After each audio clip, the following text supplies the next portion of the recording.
He just won $10,000 back east for being the highest Western finisher. Wow. Like the guy from the West Coast to finish it back east in the Toyota Championship. So he got $10,000, and he was like 30. He was like in the 30s, like 35th Wow. place or something. Yeah, but he still Wow. got 10 grand. That was pretty. Yep. That's kind of cool. It's definitely an Eastern group. Oh yeah, yeah. Where do they have it? I don't even know where they had it at. Hartwell or something, Lanier or whatever. Oh no, Wheeler Lake. They were on Wheeler Lake. That's right. That was in Alabama. Outside So the last hurricane range. yeah, yeah, yeah. They didn't have any hurricane damage there. Oh Dude, yeah, see, my dogs were just barking too. They were just feeding them, and they bark at each other. They these guys snap bark. at each other. Dexter looks out the window and barks at everything. Yeah, yeah, yeah. So anyway, okay, so we're gonna go ahead and get started. Are you guys ready? You bet. I mean, we're kind of started already, but Okay. good afternoon and welcome everybody back to the San Diego Bass Fishing Podcast. Today we have Dave and Regina Seaberg on with us. I'm very happy to bring them on. And Hang on just a second. She's got to do something with that. perfect. That was perfect. They want to get their sense. They want to be seen too. They want to be on part of the Yeah, podcast. I don't know what's good. Must be an Amazon man or something close. So do you guys have any questions about anything? Nothing. I mean, it's just a podcast, right? We're just gonna sit around Who and all does it? tell Who all fishing does? Who all stories. takes a look at it these days? I do. Gosh, I don't know. We're closing in on 300 subscribers, which is kind of cool. That's And we get anywhere from 200 to I think the most viewed one is Randy Lewis, of course, and he's about 1,000 views. Wow. But most of the time we get about 300 views per episode. So we're building it. But I'm gonna go ahead and start asking you guys some questions. And if you don't know Dave and Regina Seaberg, obviously you have never been to a bass tournament here in the last 15 or 20 years because they are basically at every bass tournament in San Diego, taking pictures, volunteering their time, and helping weigh-ins and making sure everything runs smooth. And you guys, I'm so glad to have you on here. You think that you don't have anything to say, but you really do. And I want everybody to kind of just get to know you a little bit. That's all. So how long? And I want to deal with the club a lot too. I want to talk about the club. So they're on the board. Actually, all three of us are on the board this year in the San Diego Bassmasters, which is San Diego's largest and longest running competitive bass fishing club. And it's been around for 53 years now. And 53 years. So Dave is acting secretary and Regina's the vice president. How long have you guys been in the club? Well, I joined back in 2004, so it's been 20 years now, which is really hard for me to believe. And Gina was always a part of that, but she didn't become a member till 4 years later or something? Yeah. About 4 years later. So it's 2008. But the people that got us involved in the club were Ron Overman and Bud Brandt. Okay. And so we were doing things with them. We'd go out to the Colorado River. Gina had a set of jet skis, and I had a fishing ski boat at the time. So we did a little bit of bass fishing. Actually, the thing that got me started was we were going out there with the jet skis with the Brandts. And so we were sitting on a sandbar, and I was watching Bud fish. And he said, "Here, you want to go fishing?" I said, "Sure, I'll give it a shot." So he gave me a spinner blade, and I walked about 20 yards down the bank there and was up to about chest deep water because it was a backwater, and threw that blade up against a bush into by the sandbar, and whack, man, this is about 4-pound bass hit that thing. And I was like, oh my gosh, I kind of like this. And Yeah. I was hooked ever since. Yeah. Yeah. So Regina, you started a little bit after Dave. A little bit after well, we fished. Dave was fishing the National Bass West series with Daryl Crippen, and Okay. after a few years, Daryl's health didn't allow him to, do that any longer. So Dave asked me to fish with him in competitions, and then I was hooked. It Uh-huh. was to me, it's very therapeutic being out on the boat. Just it's the beauty of the scenery, the excitement of catching the fish, and then I got a little competitive, Yeah. and I Yeah. loved it. I loved it. And then the club members kept trying to talk me into becoming, a full member where I fished competitively, and so finally they wore me down, and I started fishing competitively in the San Yeah. Diego Bassmasters, Yeah. and I love it. So what year was that? When did you join? It's probably 2000. It was about 3 years or 4 years after I joined, wasn't it? It's like You joined 2007. 2004. So Yeah. about 3 years, probably 2007. Yeah. Yeah. But she was with that, even though she wasn't fishing National Bass West, she would come out to the weigh-ins and she would take pictures of everybody. Right. So starting about 2001 or about 2000, she was taking pictures of National Bass West tournaments. And it turned into be such a really wonderful thing because most of the fishermen in the year 2000s hadn't had any way to show everybody what they were doing, or record their catch and things like that. So she started doing that, and the next thing you know is she's got all these fishermen asking her to send Yeah. them her pictures. And Yeah. so she was doing this much more before we started fishing, because I was a hang glider pilot for 30 years, and she was taking pictures of all the hang gliding tournaments we went to. So people didn't care if I came along to the tournaments as long as Gina came along to take pictures. So that was all film, right? Oh, back in the beginning. Oh my gosh. Thank God for digital. It was a cost saving camera for me, because Yeah. doing film is, 1 or 2, 3 pictures come out good, and the rest of the Yeah. roll is Yeah. digital's Yeah. a lifesaver. So then that's a lot of, it's a big investment too. I mean, that had to be, you had to pay for that stuff. You had to go and get it Oh, yes. developed and send the pictures out and send them snail mail for Oh people my to get them if they wanted them. Oh yeah, that was a big deal. So not only did I do hang gliding, our dear friend who passed, Ron Overman, was into race cars, and I used to go out to the track and take pictures of the race cars.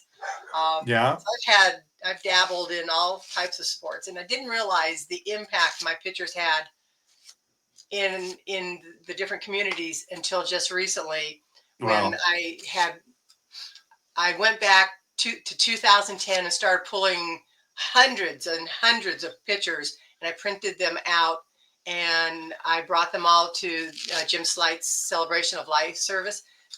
We pinned all those pictures up on the walls. There was over 500 pictures, and Yeah. it showed all the fishermen with Jim.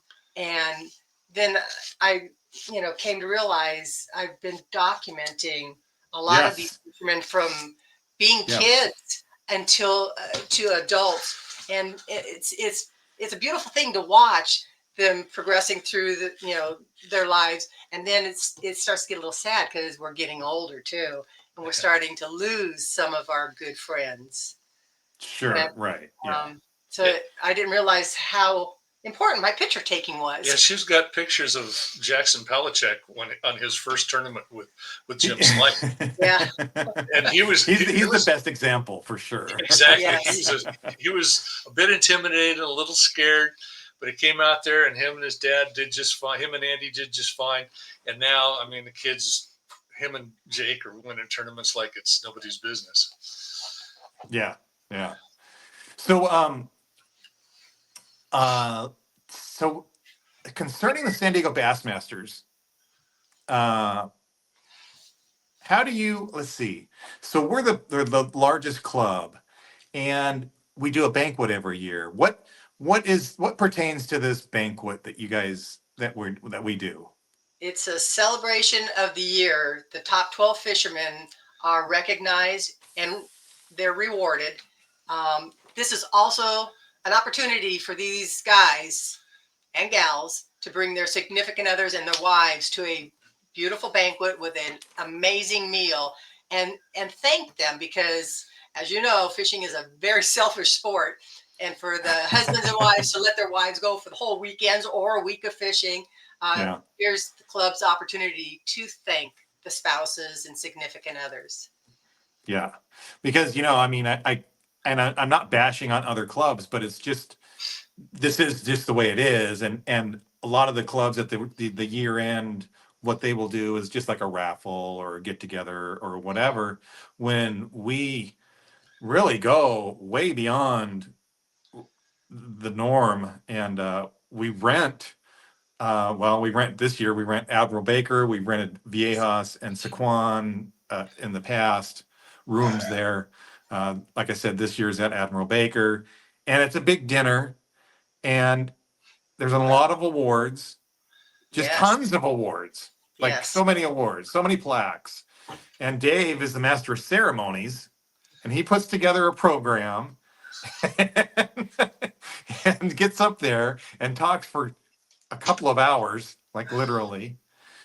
And it's a really a big thing. It's a really a great thing to show. Well, it's a great social event, and one of the things that I was fortunate enough to do while I was working at Ashford University was attend a couple of social events on the coast, and they always had their MC was always in a tux and did all these things. And I tell you what, our event, it has the earmarks of one of those large, very prominent social events here in San Diego. It may not include the mayor or any of the big wigs or the financial people, but it includes some of the best fishermen in a county.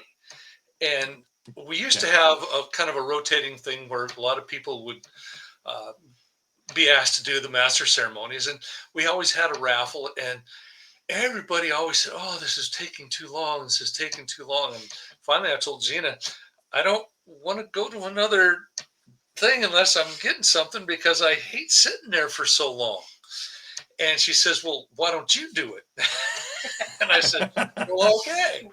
And so I we used to do a raffle too, and that was probably the biggest time consumer. But she said, "Do it." So I said, "Okay." And I said, what should I wear?" And she said, "Well, dress up nice." And I said, "Well, should I wear a tux?" And she's like, "Well, yeah, that's a great idea." oh, you So got one. I put on my tux and I go out there and I hopefully do pretty well. I shortened up the program quite a bit and I got a lot of positive feedback from that. But it's nice to be able to sit there and look at everybody and enjoy everybody's presence and give out all of these trophies. We give out trophies for the top 12. We give out we enhance things for the top 6, and then the top 3 get belt buckles, and each one of the top 12 gets a rod or a reel or something like that. Plus, we have Yeah, we give $200. we give a scholarship every year, and this year it's going to be See, $1,000. that's a big deal. We give out a scholarship Yes, every year, yes. and And that's thanks to Daryl Crippen. He thought he got yeah, that started, and he wanted to continue that. So, about a year after he died, we decided to name the scholarship the Daryl Crippen Memorial Scholarship. And Debbie, his wife, comes out. We have the Chapman. Oh, and Lee Chapman, who is is a past Bassmaster, they were fairly well off. So his wife Irene matches what we donate. So we put in great. $500, and she put in $500, which is fantastic because the price of college has gone way out of control. Yeah, yeah. I mean, every little bit helps, and so $1,000 just for writing an essay basically, and being a part of. So who's eligible for the scholarship? Anybody that is a spouse, a son, daughter, niece, nephew, granddaughter, grandson of an active member. Okay. And this year, I don't. Can I give it away a little bit? No, Okay. it's No, still no, a no, no, no, no. secret. It's still a Uh, secret. I'll probably publish this afterwards, but don't, just in Okay. case, Okay. don't say Gotcha. anything. Okay. Okay. But yeah, Um, so we recognize one of our great members from a long time ago, Bob Cook. Anybody that's been around for quite a while probably knows Bob Cook, although maybe some of the younger folks don't. But he was instrumental. He used to make jigs and everything, and was a Cook, great bassmaster. Cooker Jigs. Yeah, Cooker jigs. Yeah. And so we have a perpetual trophy with his name on it, and his daughters in the past have given that out. Yeah. So, but yeah, it turns out to be so. It's now that it's a good meal and a fairly short evening. I really enjoy it. Although Yeah. the prep work for it's a little bit difficult. Yeah. It takes a So while. and then we have a perpetual trophy for tournament champions. Yes. So yeah, these are huge trophies. They're big plaques. They have Yes. tons of people's names on them from the back, 20 something years. I guess that tournament of champions, Greg was saying, it's only been going since like 90, like for the last 20 years or so, 24, 25 years, something like that. Yeah, but there's huge trophies. It's a great social event. Yeah. There's a lot of pageantry. I mean, for a small group of, a maximum 50 in the club, I think we put on a great show. I think we do too. I do too. I'm very proud to be a part of it, to say the least. So what is what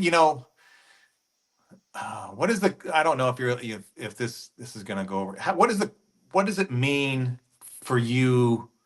What does it mean to you to be in the club? Is it the friendship? Is it the socialization? Is it the competitiveness, or all of everything? So I feel that not only are you gaining so much knowledge from very, very good fishermen, having fun out there fishing, talking fishing, you're making lifelong friends. I have Yes. friends now in this group that I consider extended family. They come over for Christmas, they come over for Thanksgiving. Um, if you needed help, you could probably call any club member and they would drop what they're doing and come and help you. Mhm. You just, the friendships and Well, Gina calls this her extended family. yes. So that's 50 people, and then when the new guys come in, like we had Ryan and Mike come in, and they've got young kids. So it's really good to see some of the younger folks coming in that do have families, because us older guys, and or those that have, we've got everything. We've got young kids all the way up to great grandkids, and you've got kids that are just now getting ready to go off to college. So we've got the whole spectrum of society right here in our little club. So I know we touched on the banquet, but what else? And we're a social club Yes. also. So what else does the club do throughout the So year? we also do our annual picnic, and Mhm. we invite the families and the kids, and we have like a potluck and a raffle. And this year we had it at Santee Lakes. Um, we've had it at Dos Rios and a few other places.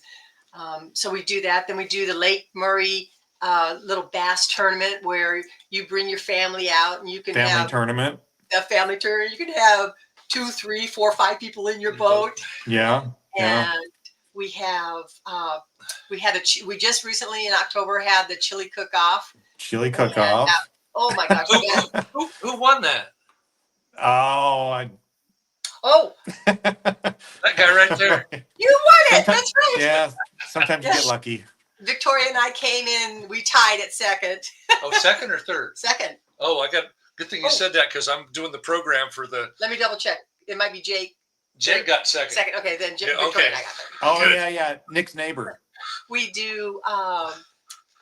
We do stuff for the crisis house every winter. We Hmm? had bunco. So we've got Oh, that's right. We had bunco a this year. variety of different things. They're talking about maybe possibly next year, and I hope it happens, where we have maybe a cookout at the bay.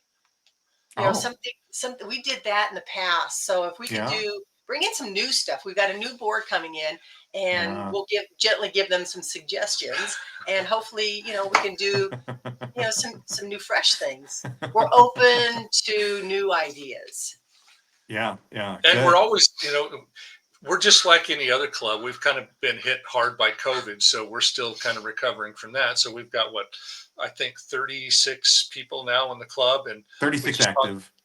Yeah, and so we're talking to somebody else about what would it take to bring somebody in this month to be able to have them do all the prerequisites by January so that they could start fishing for points in February.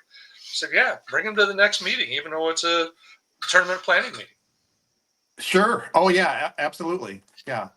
Yeah. We can accommodate that. Yeah. So we're always looking for new members. You don't necessarily you're fully aware that you don't have to have a boat to become a member if you like fishing. And so we've got. In fact, we're kind of boat heavy right now. Yeah, we need some non-boaters, some backseaters. So if anybody listening is thinking about joining a club, please give us a shout or a thought or whatever, and see what we can do. Yeah. So you guys fish a lot together, obviously. Have you had any instances? Oh, yes, we have. You know where I'm going with this. Okay. Have you had any near-death instances? Well, as a matter of fact, yes. While you're out there on the lake. Oh, you want to know about the bee sting incident at Lake Havasu? Oh my God! I would love to hear about the bee sting incident. How many times have I told this story? How many times have we told this story? Yeah. So you start. Okay, I'll chime in. So we're fishing Lake Havasu.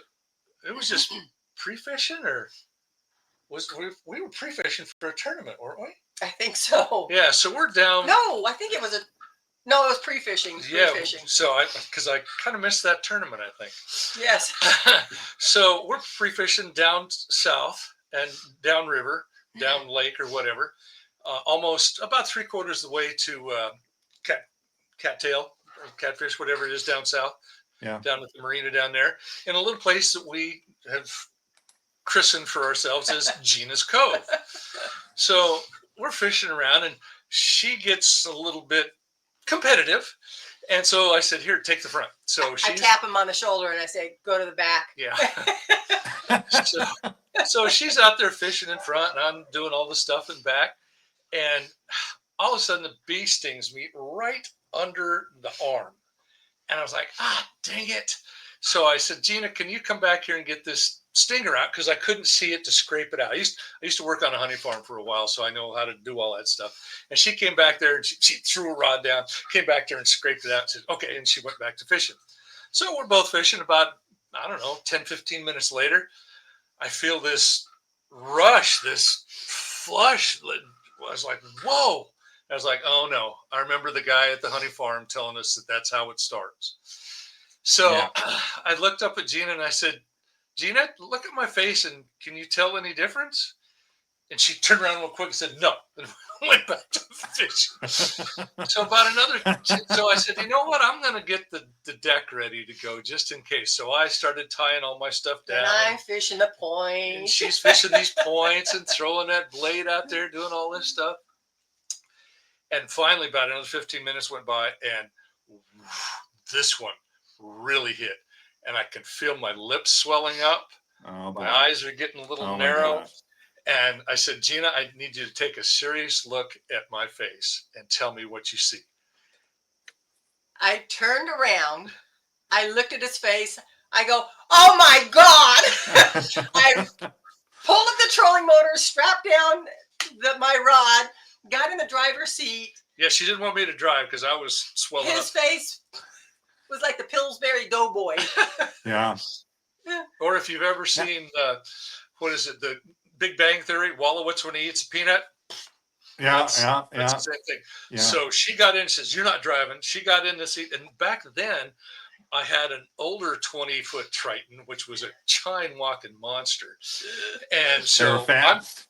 it was really fast. Yeah. But she, so we put everything ready, hauled butt, and I'm trying to call 911 to have the ambulance meet me at the sheriff's station.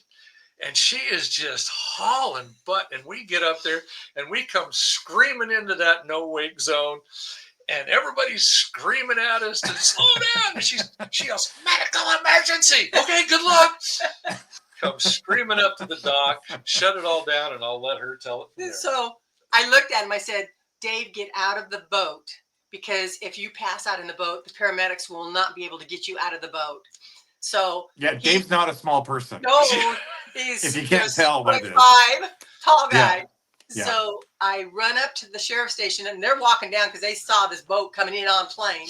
And I said, "An ambulance is on its way here." And at that time, the ambulance is coming down the hill. So the guys get their gurney, and I tell him he's been stung by a bee. He's got anaphylactic shock. And so they go out to him, and they look at him, and they look at me, and they go, "Does he normally look like this?" I said, "No, he doesn't." So they get him on the gurney, and they strap him down, and they're giving him Benadryl. Oh, first of all, he took my blood pressure, and then he stabbed me with the EpiPen.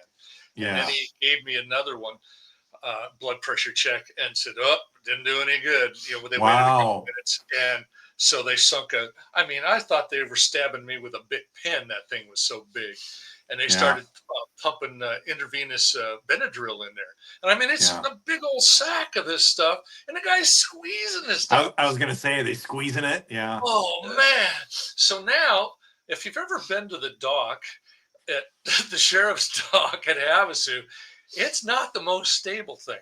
So now they get me up. I was 275 pounds, 280 pounds at the time. And they got me up on this thing, and they start hauling me out, and I'm strapped in this thing. I can't move. Yeah. And Gina's going, "Oh my God, they're going to dump him over the water. He's going to drown because they won't be able to get him out." So they finally got me up off of the dock and towards the ambulance, and I'm starting to get lightheaded and dizzy. I'm thinking, "Oh, this is it. I ain't coming back from this one."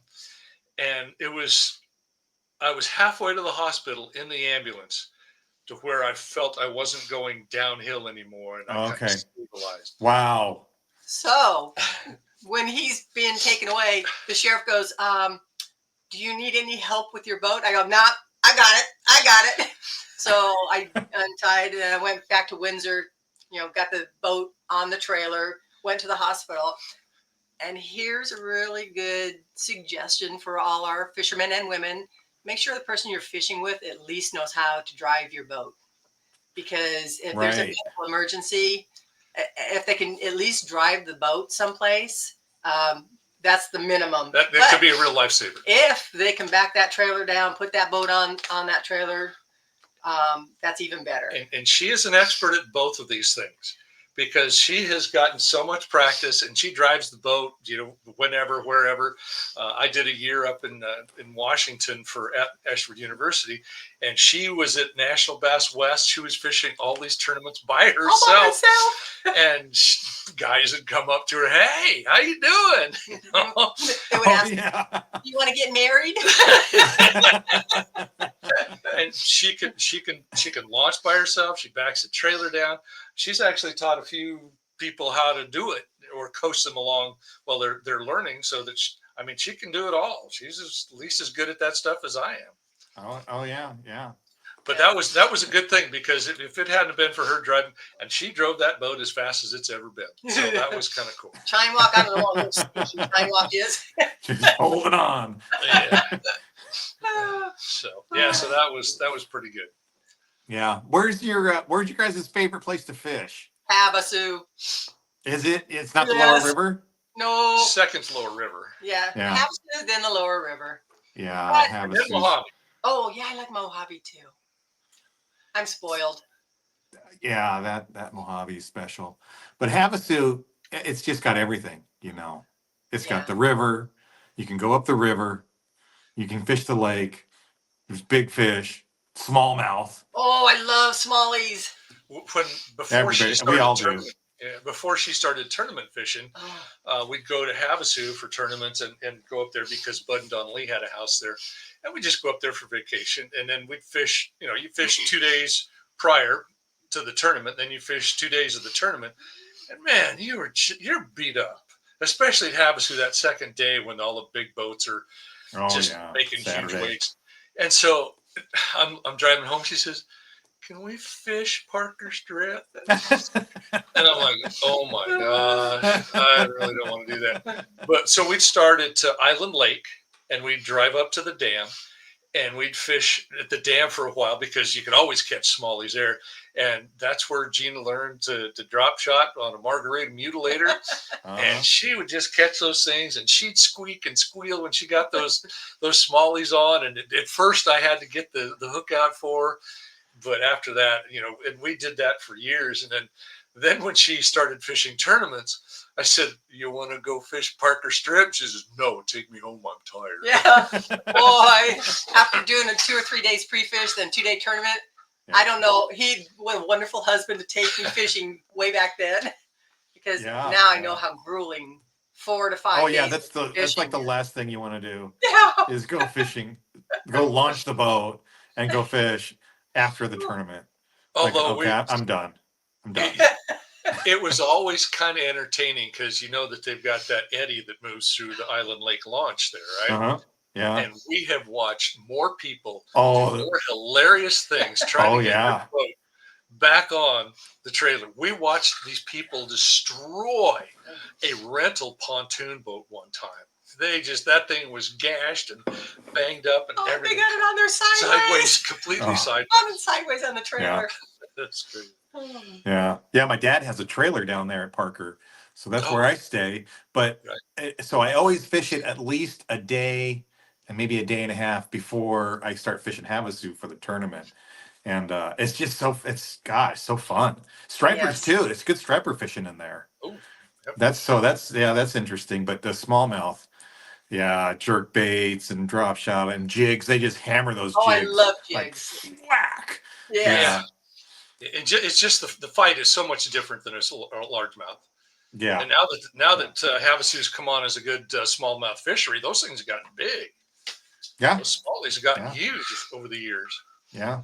I can remember when Yeah. I first started there, if you caught, you know, a smallmouth or maybe two during a tournament, you were doing pretty good. Now people are winning tournaments with a bag full of smallies. Oh yeah, absolutely. And I'm hoping that we get our schedule straightened out for Havasu in the early part of March. Yeah. Like we've been there in the later part of March, and it just seems like it's a little late, you know, for Yeah. those smallmouth. Yeah. I fished an MLF up there one time at the in the middle of February, and I can tell you February is not a good time to be there. Oh no. You're fishing for 6 bites in February. Yeah. But March, yeah, anytime the smallies obviously move up first, and then the largemouth. So Yeah. you've got the whole month of March, actually all the way sometimes through the end of May. Yeah. Yeah. But it really comes on quick and then kind of tapers off slowly.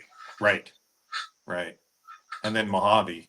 So have you guys seen the schedule that he's going to propose? I heard about it. It's got Havasu and then Mojave back to back, right? Yeah, there's some people squawking about That you know two what? That two out might of be a little bit. towns back to back, which I don't even know why they're saying anything because we've done it many times in the past.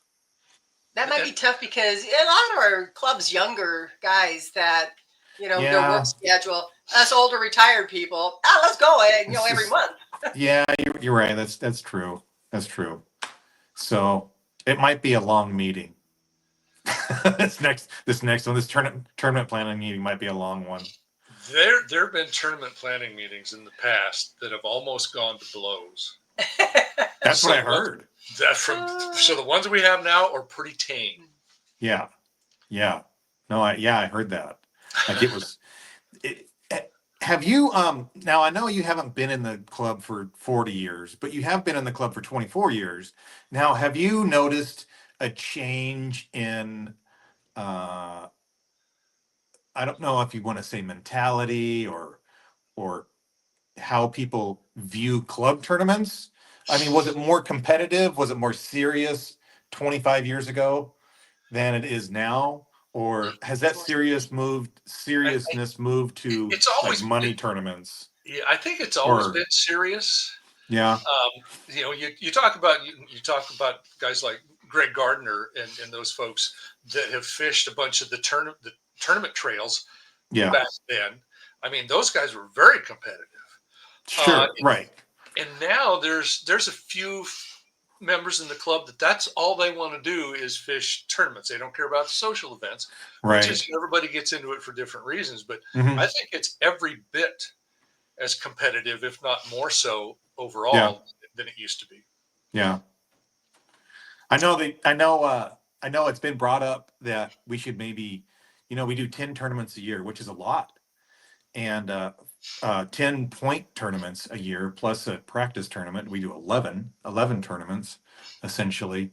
And it's been brought up in the past that we should drop one because, to make it easier on whoever, or if somebody can't make one, then they can drop that tournament and Well, only count the biggest 9 out of their 10 tournaments.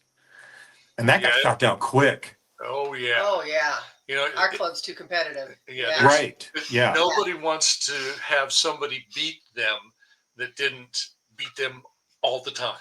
Right. And then also it's like, because I talked to Greg about it, who's been one of the longer standing members, and he says it's not easy, and it's not supposed to be easy. You Right. have to, if you want this Angler of the Year award, you have to sacrifice for it. And even Yeah. at the club level, I mean, it's granted we're a big club, and there's a lot of people that are going for this one thing. You have to be willing to sacrifice some time and effort and money and whatever for that award. You know, Yeah. so it made sense to me. Made a lot of sense. Yeah, I agree. I mean, look at who we've had as anglers of the year over the past few years, Mhm. and look at who we have for an angler of the year this year. And the time and the effort and the communication and the networking that you do for that. Yeah. Oh, absolutely. Yeah. I You mean, you it's not you all on do. you. You don't Yeah. even. You do everything for these club tournaments. We do for the same thing for the uh, day series, team Yep. series, for National Best West. It's the same kind of thing. We still communicate with everybody. We still try to figure it out. We still go every day that we can pre-fish for these tournaments. Yeah, and the club is the same way. And Yeah, it's I'm sure through all of that you find a way to um, discern between the doc talk and the misleading. oh god. Yeah, you got to weed through it. You, Oh my gosh. because I always look at this. I'll ask somebody, "Hey, how'd you do it?" "Oh, it was great. It was great fishing." And I said, "Well, what is that? What's great fishing?" And because their great fishing is different than my great fishing. And all I need to know is how many you've caught and how big they were. That's Yeah. what I want to know. Well, I need There were 10 fish, you got 10 fish, and they were 2 pounders. My biggest was 3 pounds. Okay. That's what I want to know. there's a lot of difference between a great day of fishing and a great day of catching. Yeah. And sometimes they come together and it all works out just fine. Yeah. Yeah. Yeah, it But does. you talk about the competitiveness, and I think one of the things that's happening right now, and Gene and I are happy to be a part of it and support it, is the SoCal Juniors Oh and goodness. the tournament they just had Saturday. Here we are in the middle of November, and these kids are all the way up to high school age, and the Yeah. youngest this time was 9, and Yeah. they're Yeah. out there for the full amount of time, and they're just going at it. If it's great, they're having fun. If not, if it's a grind, they're still doing it. Yeah. And that and Sean Howarder and the things that he's doing, and Victoria helping him, I think those are just, that's fantastic. Yeah. Yeah. SoCal Yeah. Juniors is a real special Well, you club. see the It's a cream of the real crop. special deal. You see the The cream what? of the crop in these kids. There's Oh some yeah. amazing fishermen and young women. Yep. I couldn't believe they won with 15 pounds. Yeah. It took Yeah, in 15 pounds to win on Saturday. Yeah. That's top 5 at National Bass West the Yes. week before. Yes. Yeah. Yeah. Oh yeah. Yeah, it was not easy. And I couldn't believe it. When they came in and they weighed in 15 pounds, my jaw dropped. I was like, you gotta be kidding me. I heard you. That was yeah. Well, I probably didn't say that. I was I was very disappointed in our performance. Actually, I wasn't disappointed in our performance. I thought we did really well. We caught fish most of the day. Ava threw her A-rig all day. Oh wow. Oh yeah, that's not easy. It cost me a shoulder. Yeah. Throwing that A-rig all day. I can't throw it. I can throw it for about a half an hour. It's like done. Yeah, we were coming in, and I was like, "Oh, we're second place. We got second place, easy. Fourth, Yeah. fourth. But still, I couldn't. Oh my gosh, I was floored. But they caught fish, each. So I even asked them. I said, "How many fish do we have today?" And I said, "Ava, do you have 5 keepers?" She's like, "Yeah." And I said, Talon, do you have 5 keepers? Yes, they both had 5 keepers each. And then, obviously it was a team tournament, so they just needed 5. But they were culling. They must have caught 15 or 18 fish that day, which is a lot to say right now. yeah. When a lot of I think half of the field didn't even weigh a fish in. So yeah, I mean that's another thing is there was only half the field with 5 fish limits. Yep. Everybody else struggled, and they did it. They fished all day. They fished hard all day. And that's all the kids. I'm hoping that, and I know that those kids are the future of the sport. Oh, they are. Oh, absolutely. They love it. They have the passion for it, which is really good. Yeah. Yeah, they do. They're very mature. They're very mature. Well spoken, mature. Yes. Yeah, we just need to get them to speak up a little more at the award ceremony. They love telling us what they don't catch them on, or they they love telling us something different than what they catch them on. I know that. They're like fishermen. Bryce and Brenner. Oh, they just get a kick out of it. They just he. We told them a drop shot. He. They think it's so funny. They're good kids for sure. Oh man. So let's see here. What else do we got? Well, what are we looking at? Oh, 47 minutes. Man, that went by fast. That went by fast. Yeah. So what do we got for the club? We have 36 active members, so we're looking for club members this year. And we got a banquet coming up. We have the beginning of the year. If anybody wants to join the club, San Diego Bassmasters, they can just contact me through here, or they can show up to one of the meetings. It's the first Tuesday of every month. Or they can check out the website, and that's how they can contact there also. I forgot about. We have an updated website which we update every month with new tournament results.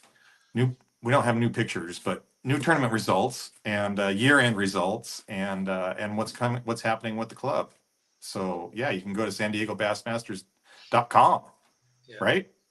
Is it San Diego Bassmasters? San Diego Bassmasters. Okay, I thought it was. Yeah. I just type in SD Bassmasters and it always gets me there.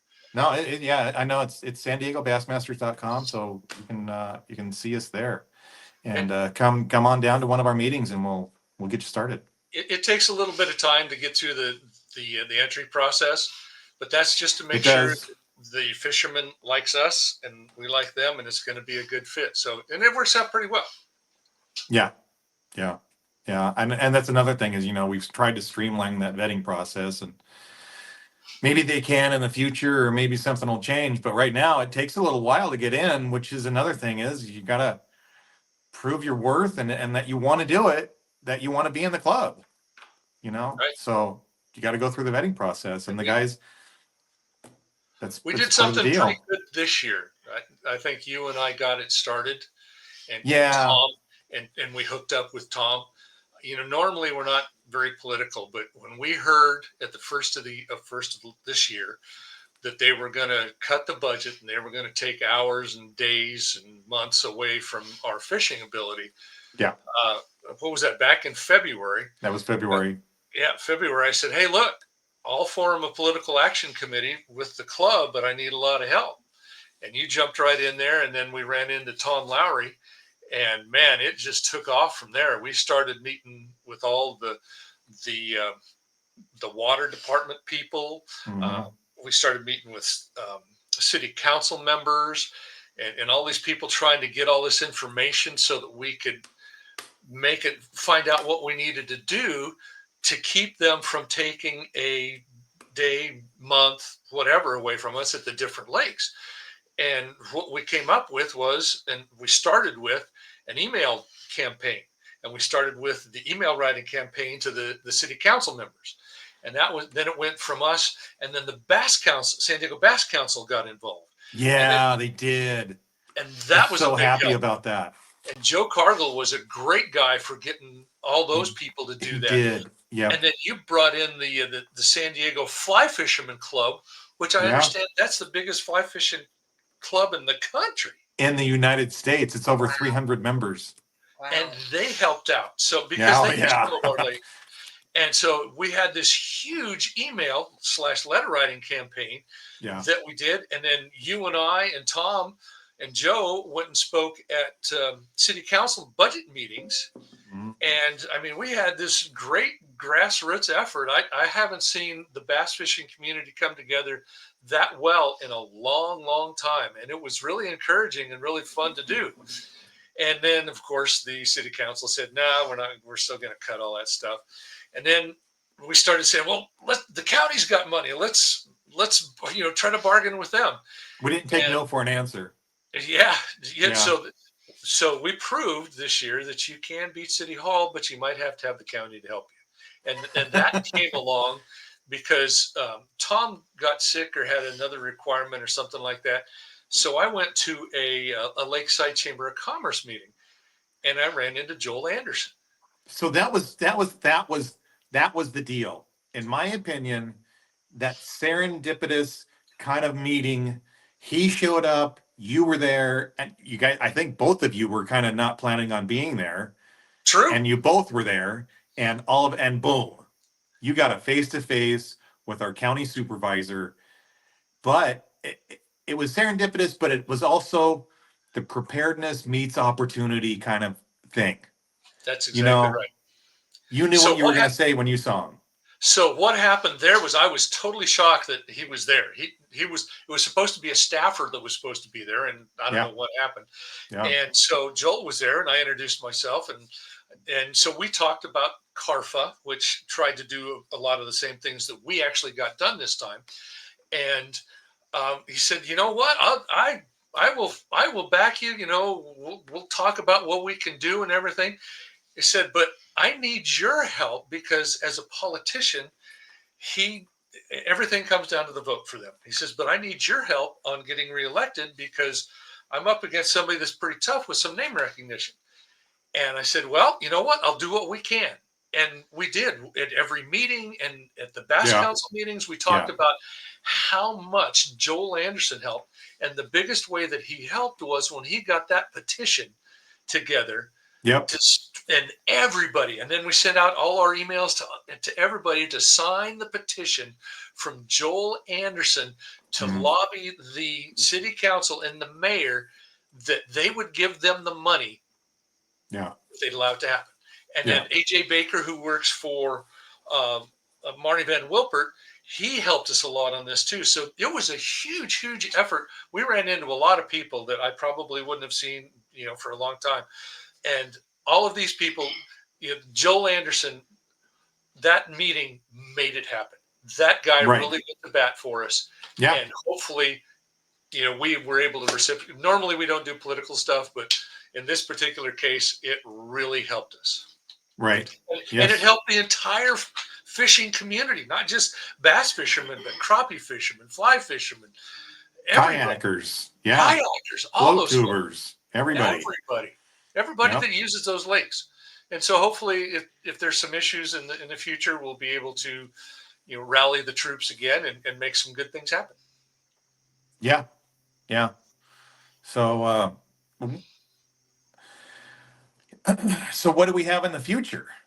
What's going on? What I know I've emailed Matt Lucero about trout plants, and he says DFG's all for it. You have the permits. If you want the permits, you can have the permits to stock trout in the in San Vicente. So Wow. great. He's all, but we're not going to pay for it. Well, that was the kicker. I was like, well, okay, I guess we cleared one hurdle. well, I guess that's kind of lets us know where we need to go in the future is We let's just have to get the money. right. And unfortunately, I think we have to start just like we did last time, because the lakes are governed by the city. That's just a fact Right. we have to deal with. And Right. so I guess we need to get some, and this is probably something you and I can talk about offline and get something going for the first of next year. Because not anything after seeing Tom's stuff that he published, I don't think anything's going to happen until January, February, March, April. But we need to be working in February and March to get our stuff in line so that we can lobby them again. Yeah. And if they tell us no again, then we know we have some. Jim Desmond and Joel Anderson will help us out, and then we'll see if the county can maybe help out, because although the city runs the lakes, all the lakes are in the county. They're not. Yeah. All but one Yeah. is in the county, and Yeah. that's who the users are. But they don't listen to us because we're not living in San Diego City. But the San Diego City Right. folks, very few of them, I think there was one or two in our club had San Diego City zip codes. Yeah. Yeah. So that just shows you, out of a 36 member club, that most of us live in the county and fish in the county. So maybe there's something we can do in the future with the county to help out with all of that stuff and get a relationship going. But I don't want to give away all the big answers that we got going either. So Right. hopefully we can get something done with the city this time, and if not, use the county as the backup, and always keep those people happy, the county people, because that's where we live and that's who we need. And you know what, the thing about the other thing that happened with that Lakeside Chamber of Commerce, I asked them, I told them what was going on, and they gave us a letter of support and recommendation to the city council saying, hey, please do what these people are asking for. Yeah. Because not only did it benefit the fishermen, but the boat sales, the trailer people, the tackle stores, in addition to the fishermen, all the commerce that we as county residents, take part in, benefited from those lakes staying open those additional times. And they were all on board with it. So I think we have a good background and a consolidated group of people that we can rally to help us, whatever our next issue might be coming up next year. Yeah. Did you see that thing that Tom just made up, the calendar? Yeah, that was nice. Yeah, I can't wait. That's such a good idea. I'm really, he sent me that and I was like, wow, that's awesome. This is perfect. Has all the tournaments on it.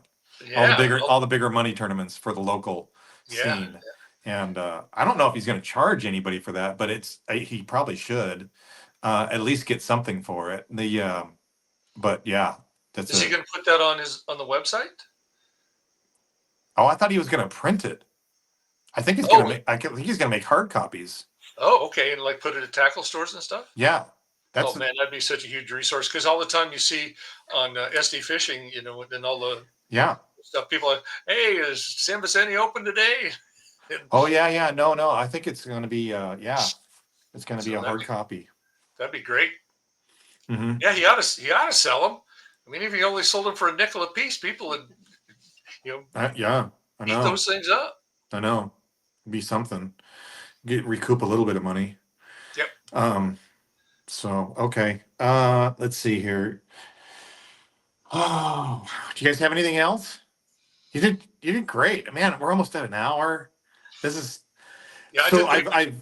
I've I've asked people, what they want from the podcast, or if they like shorter ones or longer ones, or this and that. And it's kind of the people that listen to the podcast really like longer podcasts. Like they like the 1 hour, 2 hour deals, which I haven't had one go over an hour and 10 minutes or 15 minutes, but so they're liking the longer ones. Like Oh, cool. they just like turning them on and letting them run Yeah. Uh-huh.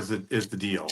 Yeah. Yeah, because you're not going to get, not every super thing is super interesting to everybody else. But Right. if you're listening Yeah. to it, you'll catch those nuggets that help you out. Yeah, that's for Yep. sure. Yep. Yep.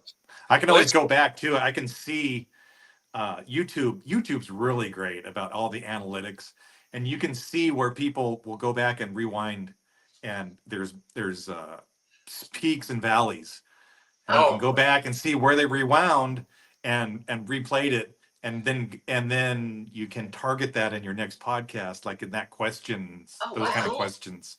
Yeah. There's Yeah. They really give you a lot of information. there's analytics on everything, isn't there? Yeah. That's Yeah. crazy. It is pretty impressive, and it's all free. Like Well, I was. I'm super minimalist with this, at least so far, and I do everything on my phone. Like Wow. like the whole thing is just on my phone, and I can I can remember I've when tried I to had do my it that way to see how far I can push the phone, kind of thing. I can remember when I got my first computer back when I was in high school in 19 no, maybe it was a year after 1976, and it was a IBM PC Junior, and our phones now have 10 times the computing capacity of that little Oh, a computer. thousand times. Yeah. Yeah. Yeah. I remember that. I remember the old Commodore 64 and Texas Now you're Instruments. yeah. Oh yeah. That's crazy. Well, I'm very happy though that one thing that happened a long time ago. I had done some work with National Bass West and ABA, and I thought that there was a lot of too many tournament trails on the local lakes. And this is back in what? This is 15 years ago. Yeah. And so Jim Slight came to me and asked, "Hey, what's your opinion? You think what I'm thinking about opening up a tournament trail and here in San Diego just for the local fishermen. We're not going to have our our tournament of the champions anywhere but right here." I said, "Wow, man, the lakes around here get a lot of pressure, but I don't know." I said, "I don't know if this is a good time to do it." And thank God Jim Slight didn't listen to me, because that's when he started SD teams, Yeah. and him and Woody and Lauren and Gina was a picture taker for that. And then I came Yeah. along a little bit Yeah. later. And thank goodness that he didn't listen to me, because I got that one wrong. It's such a special tournament trail, and the 2 day, the Yeah. $10,000 guaranteed first place 2 day. Yeah. I hope because that was I hope we almost can bring that back. that was almost dying before he took over. It was getting less and less Yeah, participation. it was. It And then was. he brought it back, and some of those, in addition to the people that won it in the money, man, some of those trophies were pretty amazing. Oh, yeah. Aren't they gorgeous? Yeah. Yeah. That was some good Yeah. looking stuff there. So, so that, and, they do it for the money, but they also do it. We also do it for the bragging rights. When we do well, we do it for the bragging rights. Oh, absolutely. I mean, it's all local San Diego. It's we all know each other. Yep. Nothing happens in a vacuum around here. That's for sure. Yeah. Yeah. Well, what else you got there, Bruce?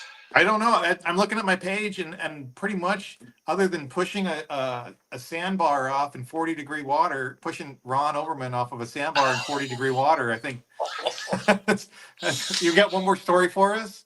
Oh, well, down at the lower river, when Speaking the of the water lower river, starts dropping, you really don't want to go back in these little lakes where it's a squeeze to get back in there in the first place. So and you Ron see the Overman and water I, coming out as you're going in. yes. So we're Yeah. fishing and we're catching fish, and I'm watching the water dropping.